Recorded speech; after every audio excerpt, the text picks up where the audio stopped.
Je suis honoré au nom du doyen de la faculté de lettres et des sciences humaines de Rabat, professeur Jamal Dinhani, et du comité de rédaction de la revue Espéris Samouda, éditée par cette faculté depuis 1960,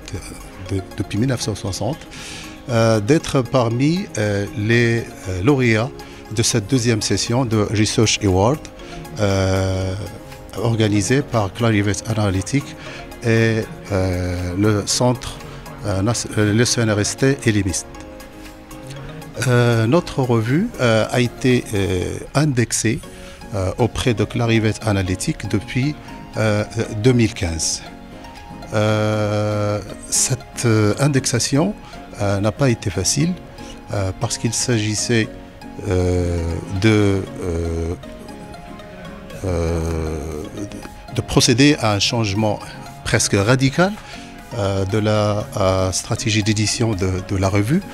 Il faut rappeler que cette revue a été créée sous le protectorat en 1921 et que cette époque du protectorat a connu sa fin en 1959 et à partir de 1960, cette revue est devenue une revue marocaine qui paraissait sous le patronage de la faculté de lettres et des sciences humaines de Rabat. Après l'indépendance, ce n'était pas facile de maintenir une telle revue qui avait une renommée internationale déjà sur le protectorat parce que l'université marocaine était encore à ses débuts. La recherche en sciences humaines aussi était dans ses débuts et cette revue Espéris Samouda était à l'avant-garde pour contribuer à cette avance de la recherche en sciences humaines et surtout en histoire. L'importance de l'indexation d'une revue n'est pas une chose à démontrer aujourd'hui parce qu'une revue indexée est mise en ligne. Une revue indexée mise en ligne, ça veut dire que c'est une revue qui répond aux exigences de l'indexation.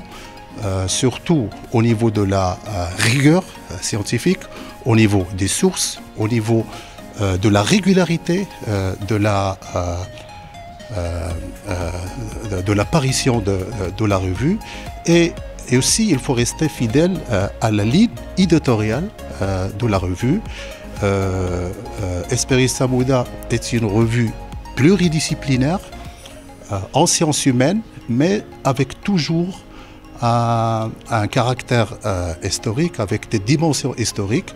Ça veut dire que c'est une revue qui peut traiter n'importe quel sujet en sciences humaines, mais pour respecter la ligne éditoriale de la revue, on est obligé de respecter notre spécialité première, qui est un peu l'histoire.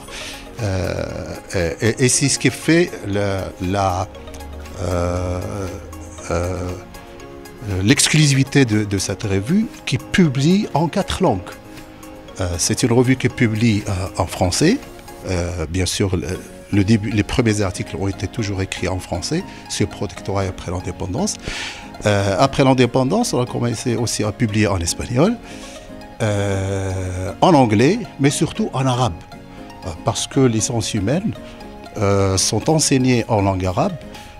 Il fallait donner la chance aux chercheurs marocains, maghrébins, arabes, du monde arabe, de contribuer au développement, à l'écriture, à la publication dans cette revue.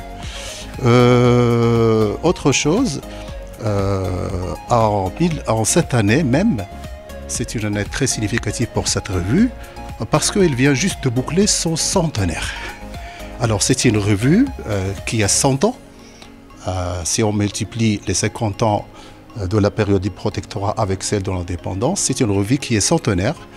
Et bien sûr, il n'y en a pas beaucoup au niveau mondial, une revue qui ont pu résister et subsister pendant 100 ans.